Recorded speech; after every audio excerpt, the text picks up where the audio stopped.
નમસ્કાર મિત્રો, સ્વાગત છે આપ સૌનું ફરી એકવાર મારી આ યુટ્યુબ ચેનલ પર. આપણી અગાઉની જે સિરીઝ ચાલુ હતી ન્યૂ પેન્શન સ્કીમ રૂલ્સ 2024 એટલે કે નવી વર્ધિત પેન્શન યોજના નિયમો 2024, જેના અગાઉ આપણે 1 થી 5 ચેપ્ટરની ચર્ચા કરી લીધી છે. જો આપે એ ન જોયા હોય વિડીયો તો ચેનલ પર ઉપલબ્ધ છે, તો પહેલા એ જોઈ શકો છો. આજનો આપણો જે આ વિડીયો છે એ ચેપ્ટર 6 છે, જેમાં જુદા જુદા અલગ અલગ પ્રકારના હેડ આપેલા છે. તમારામાંથી વિડીયો જોવાવાળા લગભગ મિત્રો છે એ શિક્ષકો હશે. તો શાળામાં જે અલગ અલગ પ્રકારની ગ્રાન્ટ આવતી હોય છે તો એ જુદા જુદા પ્રકારના હેડની હોય છે. તો સરકારમાં પણ જે નાણાંની આવક કે જાવક થતી હોય છે તો એના અલગ અલગ પ્રકારના જુદા જુદા હેડ હોય છે. કે કોઈ પણ રકમ છે, કોઈ પણ પૈસા છે સરકારમાં આવે છે તો એને કયા હેડમાં આવક તરીકે લેવા, જાય છે તો કયા હેડમાં જાવક તરીકે લેવા.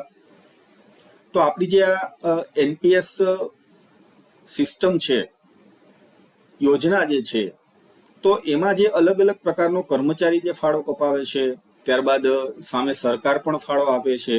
કર્મચારી જેટલો જમા કરાવે છે, હવે તો સરકાર 14% ફાળો આપે છે, કર્મચારીનો 10% ફાળો કપાય છે બેઝિક પ્લસ મોંઘવારીના. આ સિવાય પણ કર્મચારી જ્યારે નિવૃત્ત થાય છે તો ત્યારે એને જે ફાળો જમા કરાવવાનો થતો હોય છે, સરકારનો જુદો જુદો મેન્ટેનન્સ ખર્ચ લાગતો હોય છે. આ સિવાય એનપીએસના કર્મચારીઓને પણ હવે કુટુંબ પેન્શન આપવામાં આવે છે જો ચાલુ નોકરીયાનું અવસાન થાય તો. તો આવી અલગ અલગ પ્રકારની જે રકમ છે એ કયા હેડ ખાતે દર્શાવવી, એના માટેના આ બધા હેડ જુદા જુદા દર્શાવેલા છે. તો ચેપ્ટર 6 ની અંદર અલગ અલગ પ્રકારના જે હેડ છે એ દર્શાવેલા છે, જેમાં આપણે નિયમ નંબર 19 થી 27 સુધીની ચર્ચા કરીશું.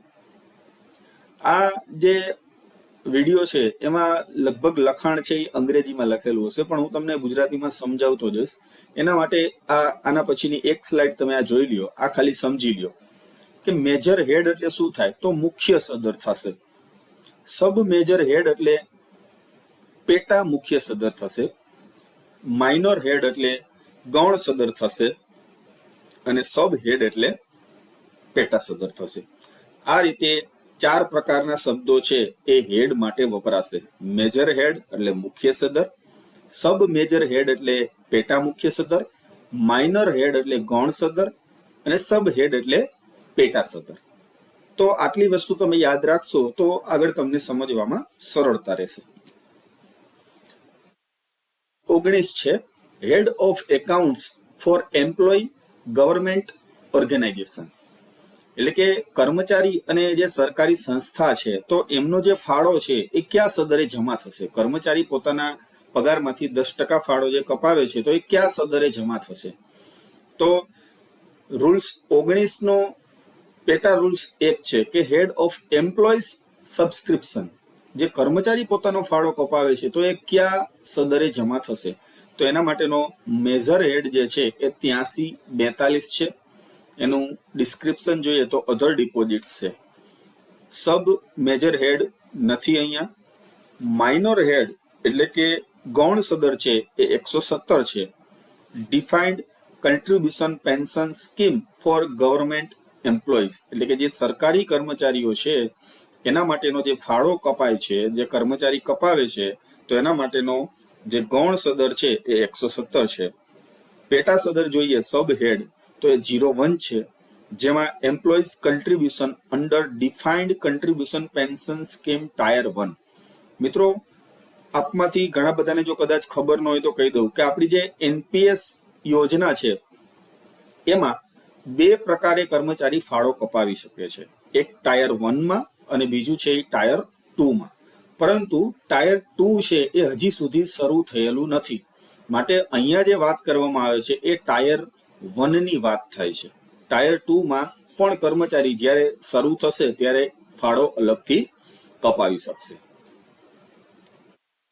રૂલ્સ 19 નો પેટા રૂલ્સ 2 જોઈએ તો head of accounts for government organisations contribution એટલે કે જે સરકાર સામે ફાળો જમા કરાવે છે તો એ કયા હેડે જમા થશે?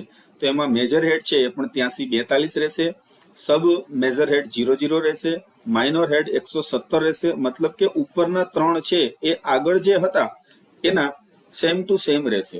આગળ જે આ હતા કર્મચારીનો જે ફાળો કપાતો હતો એમાં પણ 83-42, 00 અને 117 હતા, પરંતુ અહીંયા કર્મચારીનો ફાળો જે પેટા સદર છે એ 01 સદરે કપાતો હતો, જ્યારે સરકારનો જે ફાળો છે એ 02 સદરે કપાશે. આટલો જ ફરક છે, બીજો કઈ ફરક નથી. ત્યારબાદ રૂલ્સ 20 જોઈએ તો head of accounts for matching contribution એટલે કે જે મેચિંગ ફાળો છે તો એના માટેનો હેડ કયો છે?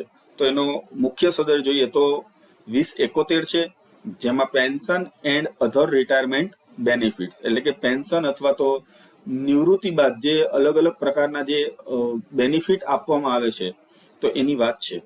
સબ મેજર હેડ 01, જેમાં ડિસ્ક્રિપ્શનમાં સિવિલ છે.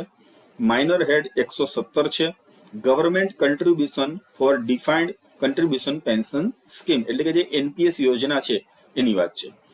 સબ હેડ 01 છે, જેમાં state government contribution under defined contribution pension scheme tier 1 કે જે સરકારનો ફાળો છે એ ટાયર 1 ની અંદર જે કપાય છે તો એ આ હેડ પર જશે.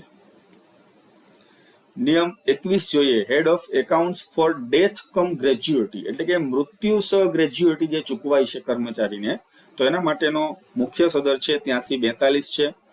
સબ મેજર હેડ એટલે કે પેટા મુખ્ય સદર 01 છે, માઇનર હેડ એટલે કે ગૌણ સદર છે 117 છે અને સબ હેડ જે છે એ 03 છે. Death cum retirement gratuity to the employees covered under new defined contribution pension scheme એટલે કે કોઈ કર્મચારીનું મૃત્યુ થાય છે અને એને જે ગ્રેજ્યુએટી ચૂકવવામાં આવે છે તો એના માટેના આ પ્રકારે હેડ રહેશે. ત્યારબાદ નિયમ 22 જોઈએ તો head of accounts for administrative expense to be paid to the central record keeping agency જે આપણી સેન્ટ્રલ રેકોર્ડ કીપિંગ એજન્સી છે NSDL જે હવે તો પ્રોટીન GOV ટેકનોલોજીસ તરીકે ઓળખાય છે તો એના માટેનો જે નાણાકીય ખર્ચ થશે વહીવટી જે ખર્ચ થશે તો એ કયા સદરે ચૂકવવામાં આવશે?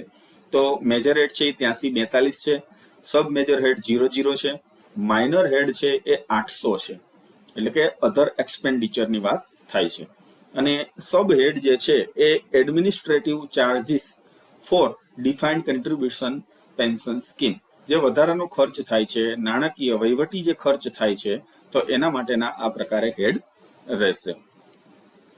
નિયમ 23 ની વાત કરીએ તો head of account for interest એટલે કે કોઈ પણ સંજોગોમાં જો વ્યાજની ચૂકવણી કરવાની થાય કર્મચારીને થાય અથવા તો અન્ય કોઈ પણ સંજોગોમાં જ્યારે વ્યાજની ચૂકવણી કરવાની થાય છે તો એના માટેના જે હેડ છે એમાં મેજર હેડ છે એ 2049 રહેશે, ઇન્ટરેસ્ટ પેમેન્ટ્સ.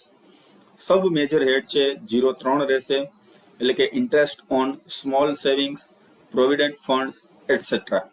માઇનર હેડ છે એ 117 રહેશે, interest on defined contribution pension scheme. Sub head છે એ 01 રહેશે, interest on defined contribution pension scheme tier 1. બધે ટાયર 1 જ આવશે કેમ કે ટાયર 2 હજુ શરૂ થયું નથી.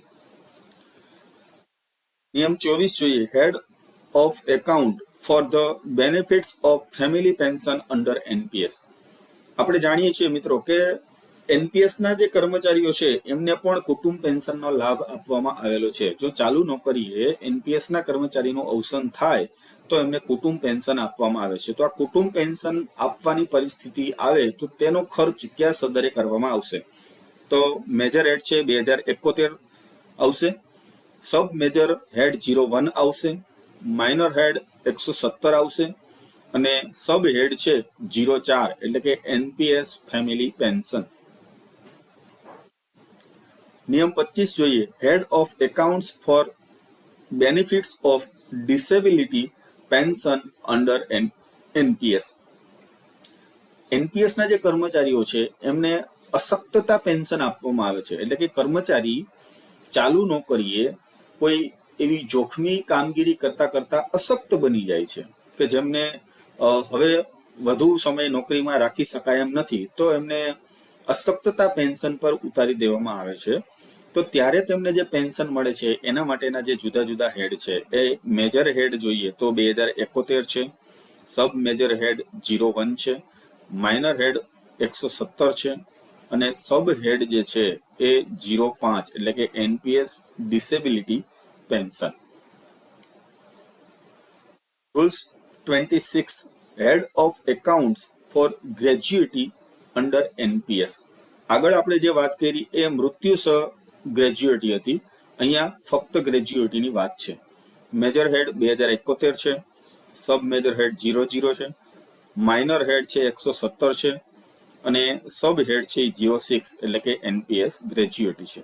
ઘણા બધામાં મિત્રો તમે જોશો તો ઉપરના જે 3 છે મેજર હેડ, સબ મેજર હેડ અને માઇનર હેડ તો આ સેમ જ આવશે.